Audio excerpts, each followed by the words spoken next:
पैसागी problem लेबनीना अखोई चटपसे ngam पैखासे थाबा ngam अखोई पैखासे नहानगी थानबो होनबदा कोचिंग सु यावरी अदुदगी फॉर्म फिल अप पैसाजु यामे लिसिंग 3000 ओए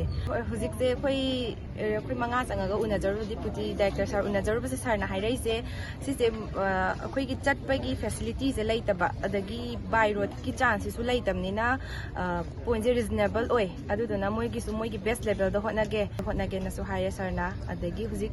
अखोई की पिसनबम थोपा मोइगी ड्राफ्ट का से पिसलमोना पिसलमे सर सिदा गवर्नर उनबा दिमी अहुम सिदा लेबा मयाम चटपिरनो अहुम खतंग चटपियो ना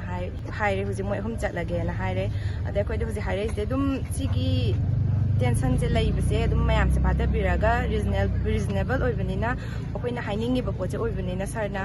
अखोई की पाबम थोपसे दुम पारो यारकपसु याय अदु मोइ अंगम बेस्ट लेवल द होनागे ना सिकतन हाइरे अतोपदि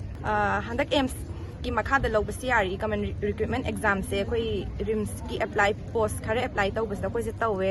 अखोई सेंटर से दुम इम्फाल से पिरकनी ना अखोई आशा दो तौरगा ngarang सेंटर थोलकमा मतम सिदा आउटसाइड हाबदी मणिपुर की वांगमा असम अदगी नोइडा गुम्बा दिल्ली गुम्बदा मयाम पिसलकपसी की चटपगे अखोइदा खुजु खुयोंग मल्ले दुदे खुयोंग मनबसी की मथक्ता चटपगे फैसिलिटीज अखोइदा लेतबा अमा लेबनिना हाबदी पैसागी प्रॉब्लम लेबनिना अखोई चटपसे ngam पैखासे थाबा ngam अखोई पैखासे नहानगी थानबो होनबदा कोचिंग सु यावरी अदुदगी फॉर्म फिल अप पैसाजु यामे लिसिंग 3000 ओए अदो अखोई होनरागा चटपा ngam खनबगी वाखल होप से तुम लेरक्तबा पैखासे थारोइद्रा ना खनबगी सिसे अदुदुगी अखोई मयाम से पुल्लगा सिदा मणिपुरदा इम्फाल द सेंटर ता हानबियो हाइबगी अखोई अदुदुगी हाइजरु एग्जाम से डेट 26 की नुंदिन की पुंग 3 दा ओइबा मोइना एग्जाम मतम दि थोएबा अदुगा सेंटर से इम्फाल दा पीदबा